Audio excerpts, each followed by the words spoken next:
Muy buenas tardes, amables televidentes, bendiciones para todos. Aquí estamos con otra entrega más de tu espacio Yo Te Escucho. Hoy martes 31 del mes de enero del año 2023. Señores, ya hoy concluye el mes de enero. O sea, se va el primer mes del año. Y todavía hay muchas personas que tienen la resaca del humo que se dieron en diciembre. Pero más que el 31 de enero, hoy es un día bastante especial, porque es el Día Nacional de la Juventud. Esta es una fecha donde algunos sectores de la sociedad civil y los partidos políticos lo utilizan para hacer una serie de actividades, para hacer una serie de recreaciones y celebraciones, pero no pasan de ahí. Sin embargo, señores, este día encuentra al país en una situación extremadamente difícil. La juventud siempre ha sido víctima de cuestionamientos desde los tiempos más antiguos, porque la gente tiene la falsa idea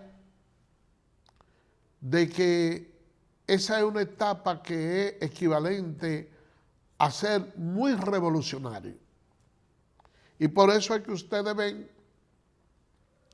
que cuando una persona se encuentra en la flor de su juventud, las personas mayores entienden que no miden las consecuencias y que actúan de una forma desenfrenada. Y muchas veces uno dice, ok, nosotros tenemos una juventud que en estos tiempos, a diferencia de otros, donde para uno obtener cualquier conocimiento tenía que irse a una biblioteca a buscar un libro, o tenía simplemente que erogar una serie de recursos. Ahora hay muchos jóvenes que todas esas herramientas las tienen en sus manos, están a nivel de un clic. Y uno se pregunta, ¿y por qué entonces hay tantas distorsiones, sobre todo en el género musical? ¿Será que los cerebros amueblados que habían antes capaces de hacer buena escritura, buenas composiciones, desaparecieron?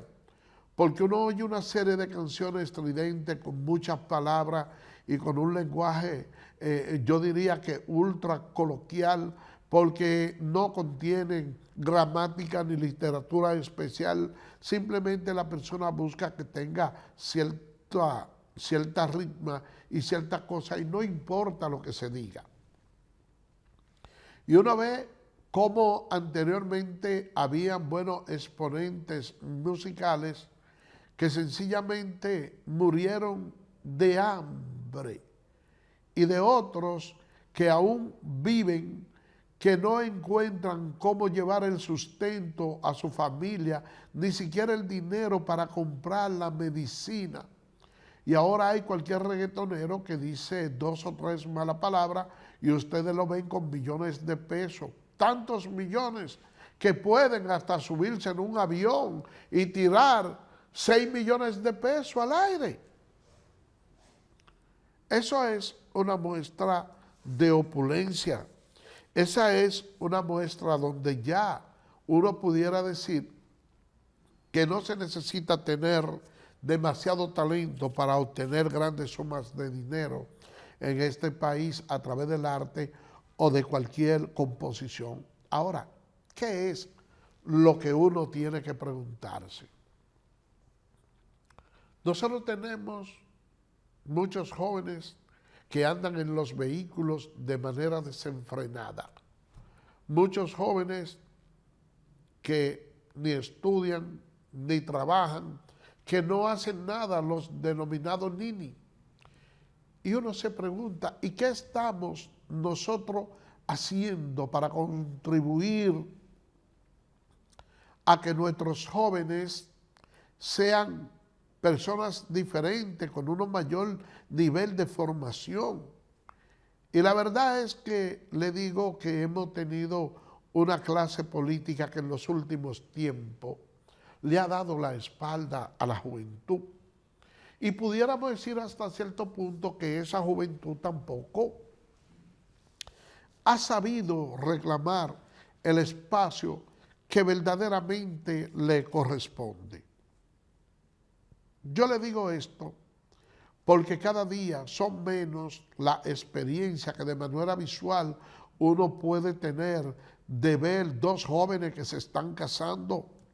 Un joven que de una manera formal dice, voy a establecer esta relación con esta joven y tienen la capacidad como para poder casarse, mantener una familia y guiarla hacia adelante. Y nosotros como personas más adultas, ¿qué hacemos? ¿Cuál es el aporte que le hacemos a esta sociedad? Miren, yo estuve el domingo en la iglesia Cristo es el Rey y me llenó de mucha satisfacción ver cómo el pastor Sisto González, que es el pastor de esa iglesia, está tratando de formar una generación diferente. Ojalá que el señor director pudiera ayudarnos con algunas imágenes ahí, para que ustedes vean personas jóvenes cantando música alegre, música de reggaetón, pero al estilo cristiano. Ustedes ven todas esas niñas de muy poca edad sirviéndole a Dios con su danza y su cosa. Y cuando usted inserta un niño y lo conduce por los caminos, por los senderos de Dios, es muy difícil que aunque usted se muera y deje a esa persona muy joven, ese niño no vaya por su propia cuenta. Yo escuché de una de las exponentes que estaba en la alabanza a una joven llamada Yamile, que narraba la experiencia. Dice que ella sintió la unción de Dios cuando en una ocasión la buscaron para ella participar en una danza, que ese contacto la ayudó a ella a ser hoy una joven de iglesia. Y yo pienso que si todos contribuimos, miren qué belleza, miren qué belleza. Yo pienso que si nosotros contribuimos y sabemos llevar a nuestros hijos a que vayan a la iglesia para que haya todos esos niveles de manifestaciones y de cosas, entonces la sociedad como que vuelve a cambiar, toma su sendero nuevamente. Y eso es parte de lo que yo quisiera pedirle para que hoy, que es Día Nacional de la Juventud, se tome en cuenta, que se haga, que se trate de dar buenos ejemplos a los jóvenes que nosotros tenemos ahora, pero que esa juventud siga guiado por el modelo de una persona que en aquellos tiempos fue joven igual que como lo son muchos ahora, Juan Pablo Duarte, que pensó en la liberación de nuestro pueblo. Así que, más allá de un simple acto, vamos a pedirle a todas las personas adultas, a los gobiernos, especialmente el que nosotros tenemos ahora, que le demos la oportunidad a la juventud, que tratemos de dar buenos ejemplos para que ellos sigan nuestros pasos y podamos tener un país mejor. Vamos a hacer una pausa y regresamos en breve.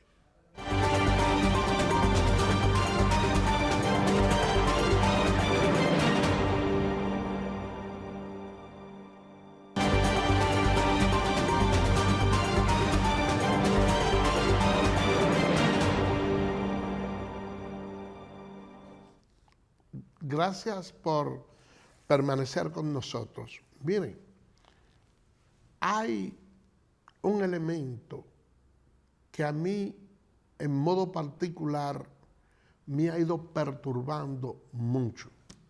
Y a propósito de que hoy es el Día Nacional de la Juventud, ese elemento preocupante para mí es la gran cantidad de jóvenes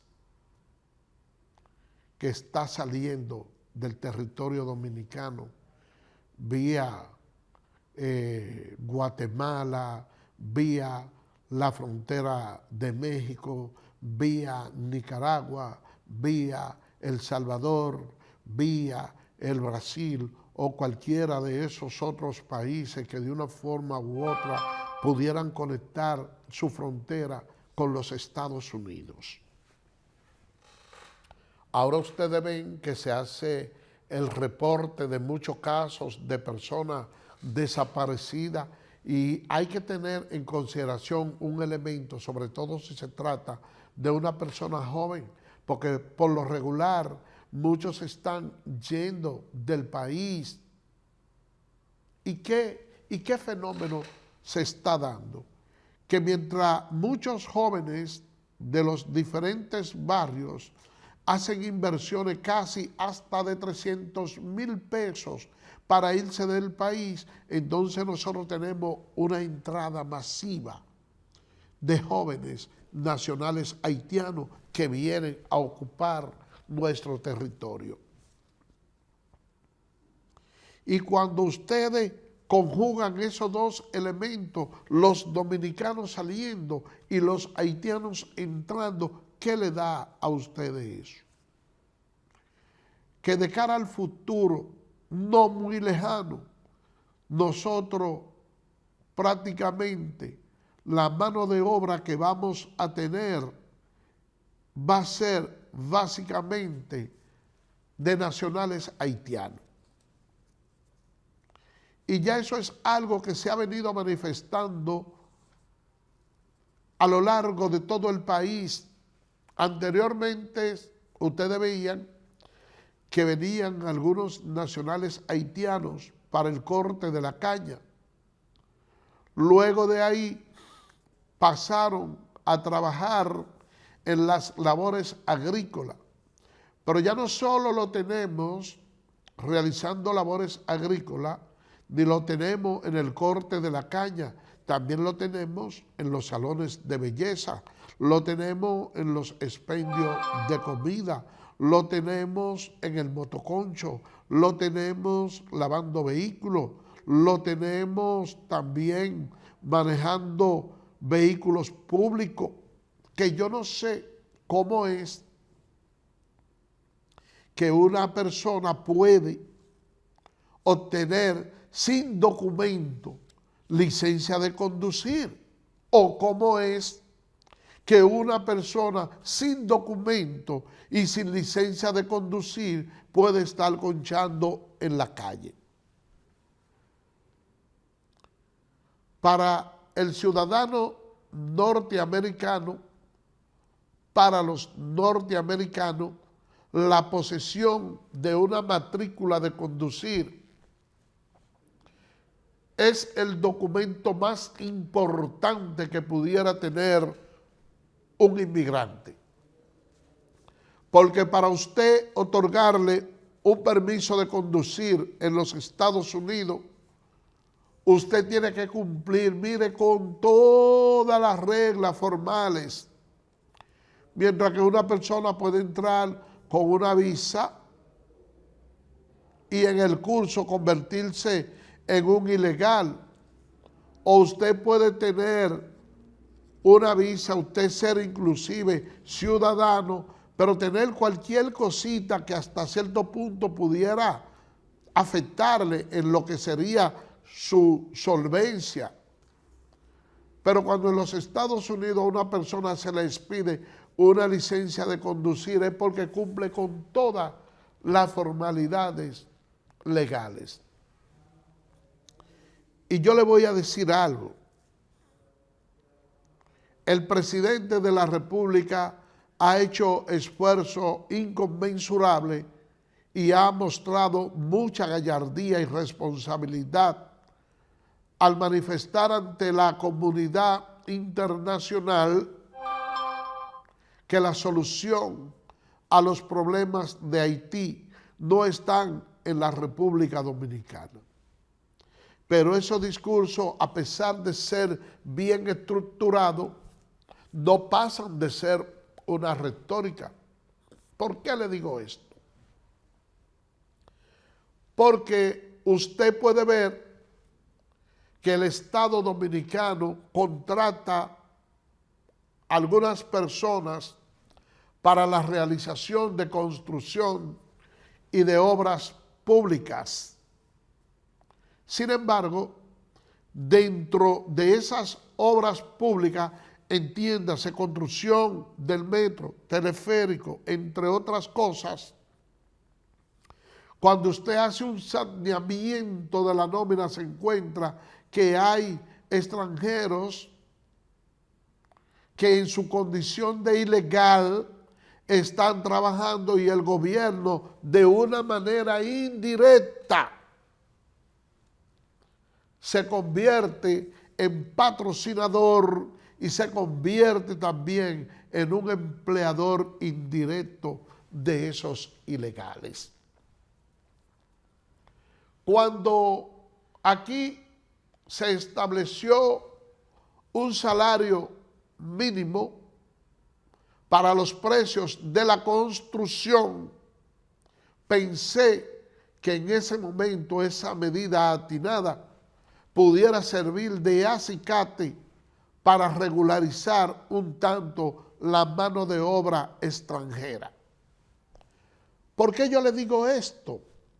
Porque si se fijan, tarifas especiales establecidas con unos montos que sean hasta cierto punto atractivos, pues lógicamente la mano de obra dominicana se va a interesar.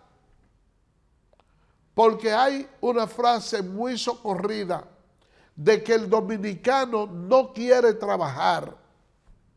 Y yo hasta cierto punto me resisto a eso. ¿Por qué?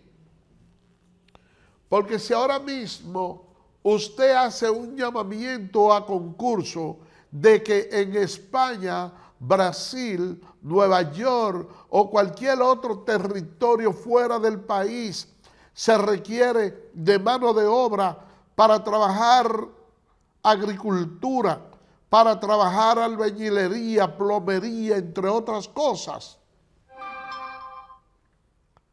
Si usted solicita 1,000 personas extranjeras, 1,000 personas para trabajar en el extranjero, por lo menos van 10,000.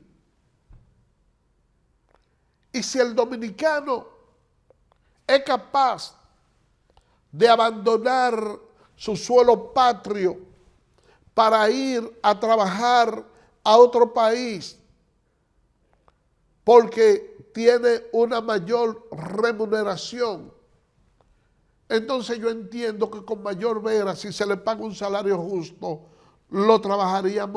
se trabajaría aquí en el país. Nosotros, cada vez que hacemos un planteamiento aquí, no solo nos basamos en crítica, nosotros las críticas que hacemos, las hacemos de una manera constructiva,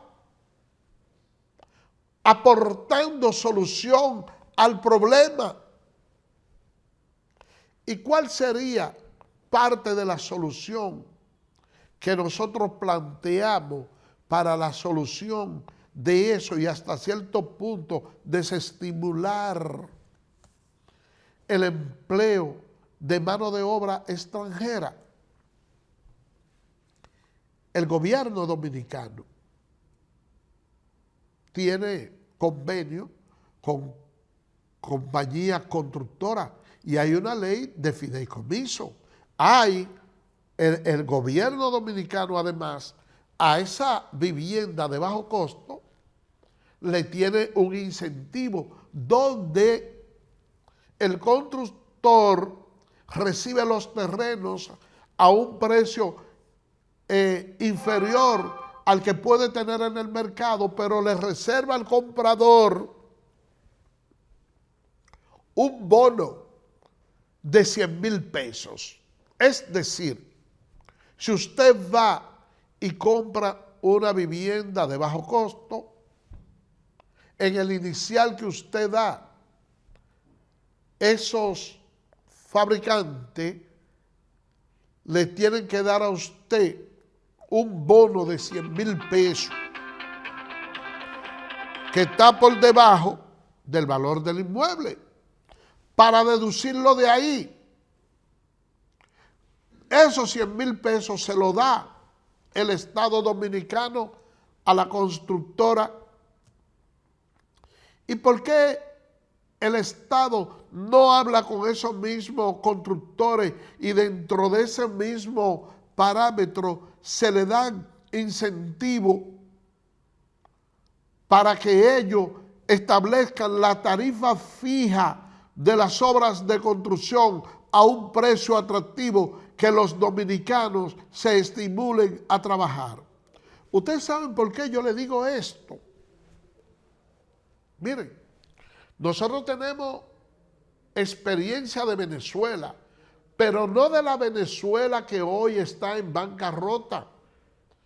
Tenemos la experiencia de la Venezuela de aquellos tiempos donde muchos dominicanos preferían irse a trabajar a Venezuela porque se estaba pagando mucho dinero, igual o más que en los Estados Unidos.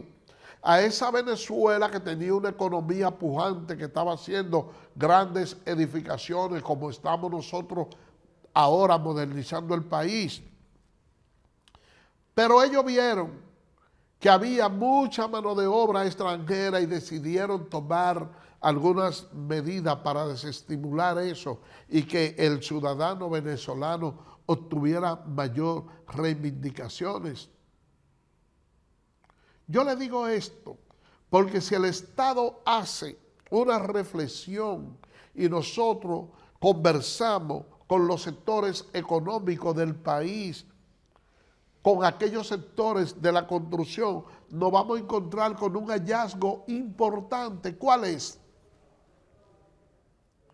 Que esos extranjeros que están ahí evaden millones de pesos que no pagan para la seguridad social.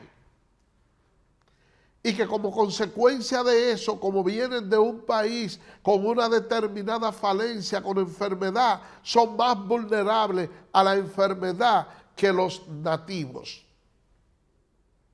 Entonces, ese dinero que se invierte en los hospitales, en esa mano de obra extranjera, ese dinero que se escapa de la seguridad social, pudiera ser incorporado a la economía para que el gobierno, mediante una acción oblicua, de una manera consensuada con las compañías constructoras, hay un mayor incentivo para la mano de obra del sector de la construcción. ¿Y qué es lo que sucede? Que cuando un dominicano vea que se puede ganar 2,000 o 3,000 pesos trabajando en el área de la construcción aquí, bueno, pero se va a estimular. ¿Y cuánto paga ese dominicano de impuestos sobre la renta? ¿Cuánto paga ese dominicano de seguridad social? Ese dinero es un capital fresco que le entra al Estado dominicano que se está evadiendo.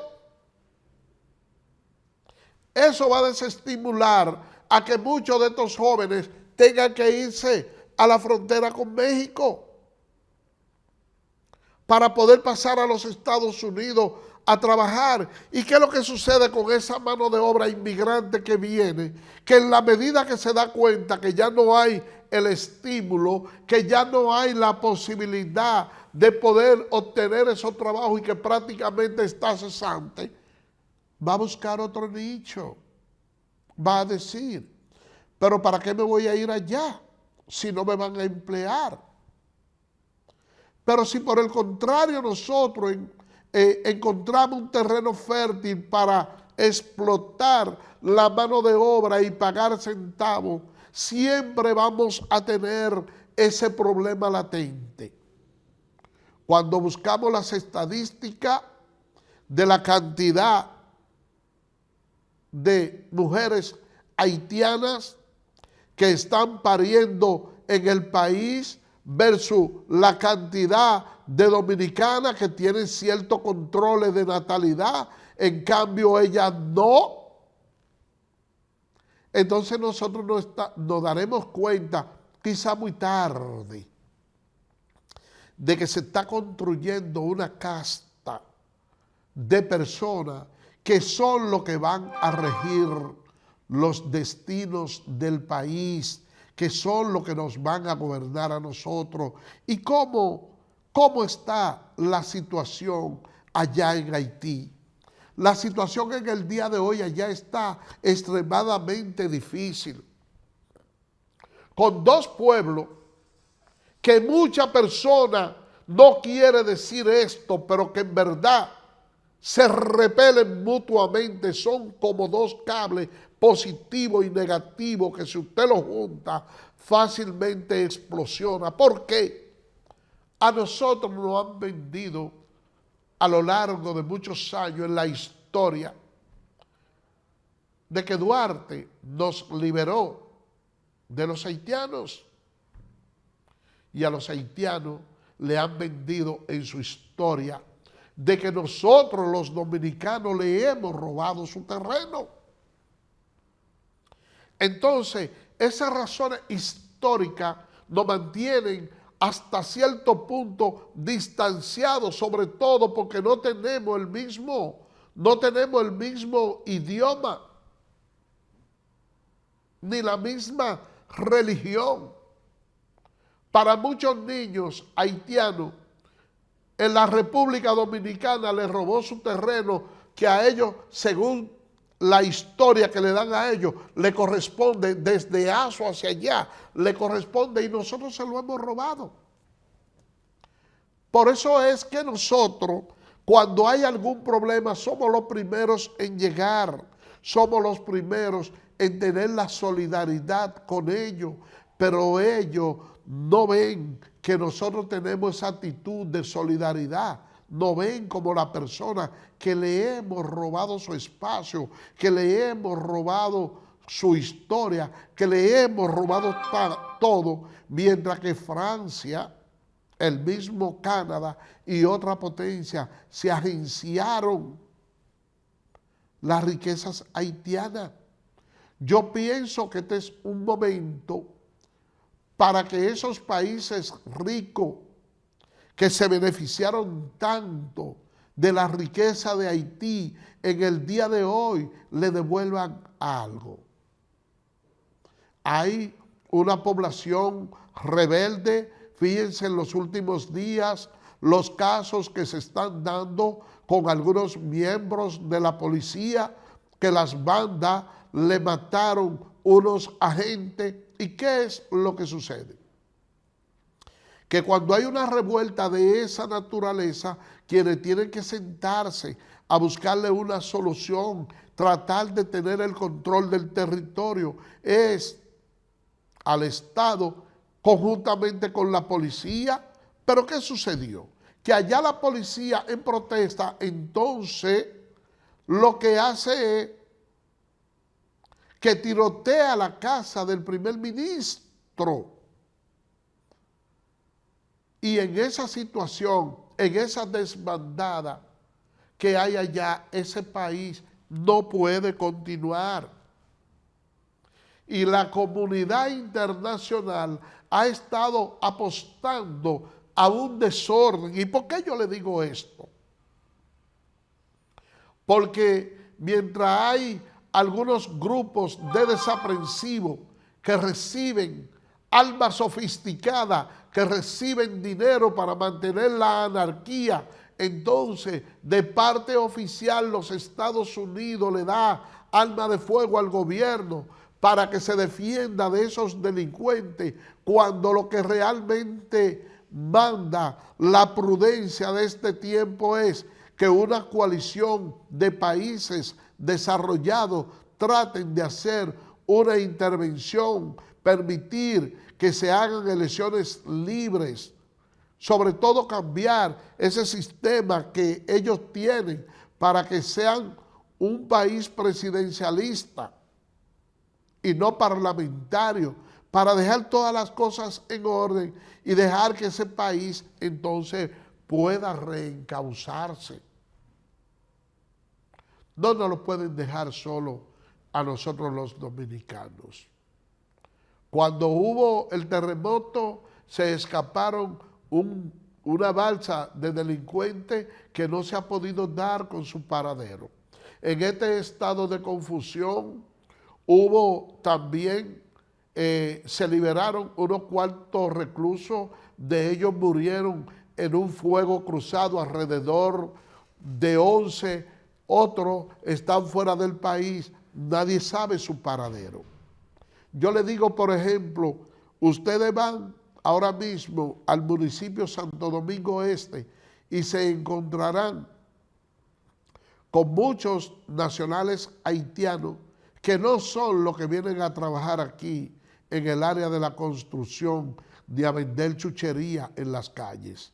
Se van a encontrar con personas de clase media alta y de clase alta que están comprando vivienda y están construyendo en el municipio Santo Domingo Este. Usted se da cuenta porque el estilo de construcción de ellos es muy distinto al nuestro, sobre todo porque son muy cerrados. Los que están aquí prevén más el tema de la seguridad, que la prevén tanto que muchas veces ni siquiera le dejan ventilaciones a la casa.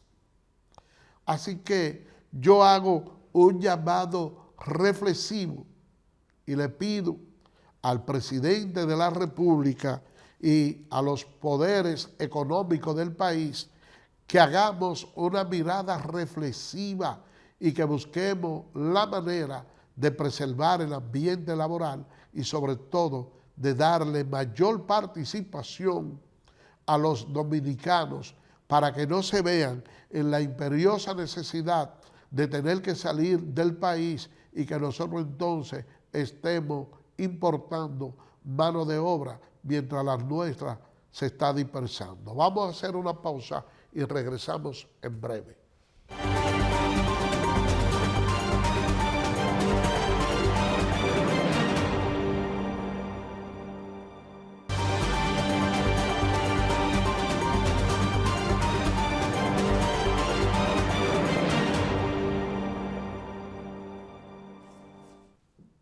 Gracias por permanecer con nosotros. Miren, los otros días yo leí, no recuerdo exactamente dónde, una información de que supuestamente había una orden de conducencia en contra del doctor Amadeo Peralta.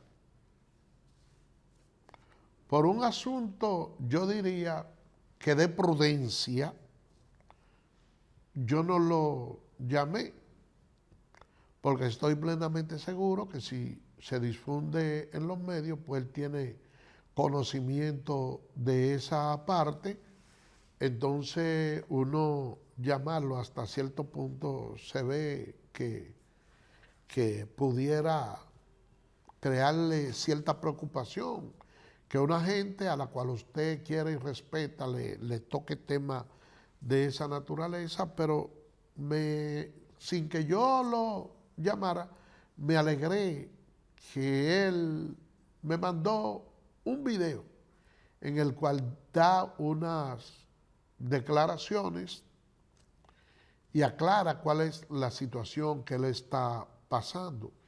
Esta es la versión que él me da, que yo quisiera compartir con ustedes. En una ocasión alguien dijo, si hablan en mal de ti, trata de no tener que hacer aclaraciones, porque quienes son tus enemigos nunca la van a creer, y quienes son tus amigos te conocen y saben de lo que tú eres capaz y no eres. Yo tengo a Amadeo Peralta en un pedestal bastante alto como una persona seria, le tengo una alta estima y quisiera compartir con ustedes este video que no solo me lo mandó a mí, sino que está circulando en las redes sociales. Señor director, ayúdenme con las imágenes. Desde hace un tiempo hemos venido denunciando de manera responsable que en Punta Rusia y en la playa La Ensenada funciona una mafia peor que Bahía de las Águilas, dirigida por un diputado al Congreso Nacional. Nosotros hemos sido abogados con la valentía suficiente y necesaria para enfrentar a esa banda y denunciar lo que está pasando. Es responsabilidad de las autoridades que ya investigaron ese fraude de que procedan en consecuencia. Como abogado, estoy siendo víctima de una campaña sucia por parte de un diputado al Congreso Nacional que dirige una banda. Imagínense en qué país estamos, que consiguen títulos de manera fraudulenta, deslindes de manera también fraudulenta, y esa misma banda ha estado visitando hasta la Feria Internacional de Turismo FITUR, ofreciendo títulos de Punta Rusia a extranjeros con la finalidad de engañarlos con títulos obtenidos de manera fraudulenta. En Punta Rusia nosotros tenemos una propiedad y compramos un título a miembros de esa banda y luego nos dimos cuenta que los títulos provienen de un fraude, son fraudulentos. Yo soy propietario y la banda me vendió un título fraudulento y hoy me persiguen para que no hable, para que me calle. Por eso le digo a las autoridades de este país, al Ministerio Público, a la propia Judicatura, en Punta Rusia se obtienen títulos de manera fraudulenta. A las personas propietarios de viviendas y de terreno le ponen querellas, algunos lo condenan, algunos lo desalojan, algunos le destruyen su propiedad y todo es producto de un fraude peor que Bahía de las Águilas.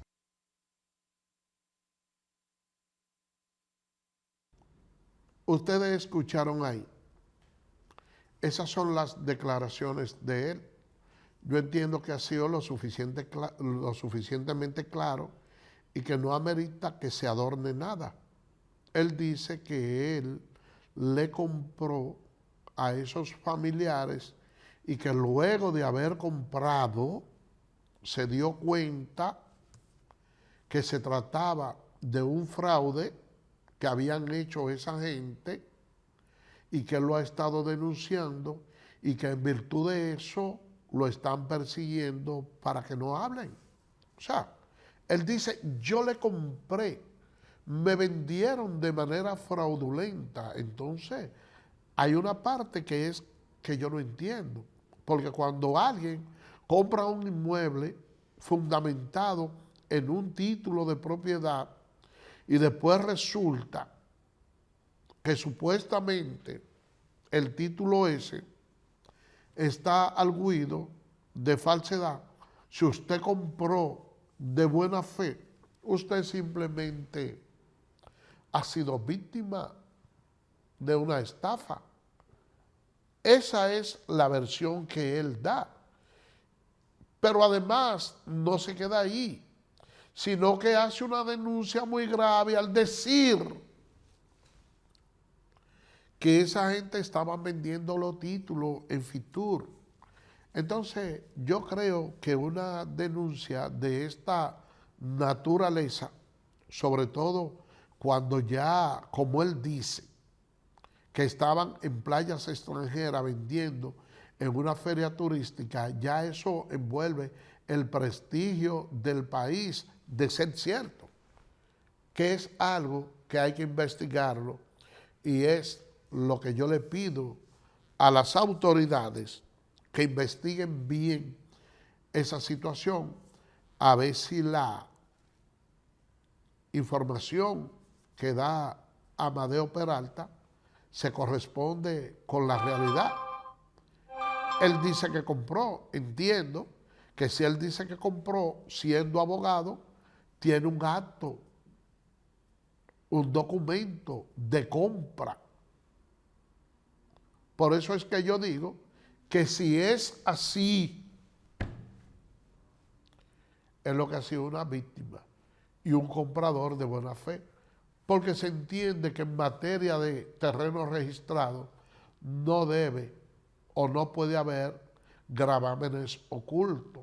Pero aquí la gente, cuando quiere agenciarse dinero, lo busca de cualquier manera.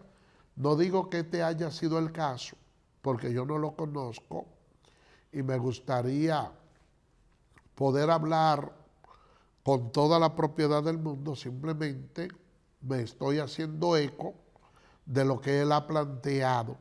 Y si es como él dice, es una situación muy preocupante. Señores, por otra parte, hay una noticia bastante triste y es la muerte de Rafael Ávila. Rafael Ávila, aunque es de origen cubano, tuvo mucho vínculo e incidencia en el béisbol dominicano y se le considera uno de los mejores escuchas que ha tenido las Grandes Ligas. Él firmó a Pedro Martínez, a Ramón Martínez, a Juan Guzmán, a Raúl Mondesi, entre otros peloteros. Él murió a la edad de unos 92 años y la verdad es que es una noticia que entristece bastante a la República Dominicana, ya que él ha tenido mucha incidencia en nuestro pasatiempo principal. Sobre todo él estuvo trabajando con el conjunto de los Tigres del Licey y logró conjeturar una serie de acuerdos en aquellos tiempos en que los Tigres del Licey tenían una conexión muy importante con el equipo de los Dodgers de Los Ángeles, donde le mandaban sus mejores prospectos aquí al béisbol de invierno para explotar ese talento, y la verdad que fueron muchas las glorias que le dio Ávila a ese conjunto de los Tigres, del Licey y su relación con el conjunto de los Dodgers. En otro tema, pero dentro del mismo béisbol, señores, miren, hay posibilidad de que 18 de los jugadores dominicanos quizá no puedan participar en el Clásico Mundial de Béisbol porque las Grandes Ligas le tiene algunas observaciones. Entonces, yo creo que ese es un evento que tendríamos que revisar y la Major League determinar si verdaderamente quiere que ese clásico tenga la lucidez posible, porque cuando ustedes ven que de un roster aproximadamente de unos 30 jugadores hay una observación a 18 que entiendo que son de los mejores dominicanos, pues lógicamente eso le quitaría cierta lucidez al evento, y lo lógico es que cuando se hace un evento de esta naturaleza, entiéndase, un clásico mundial, una competencia del mismo género, entonces una competencia mundial es que los países puedan tener sus máximos exponentes.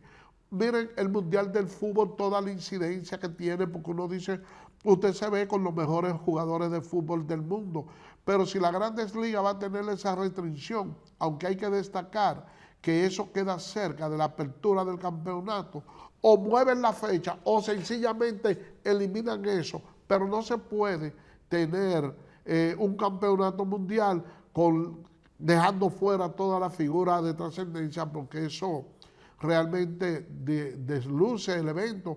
El presidente de la República le entregó unos $800,000 a la selección dominicana que va a representar el país, una suma bastante importante, así que vamos a ver los resultados que podemos tener.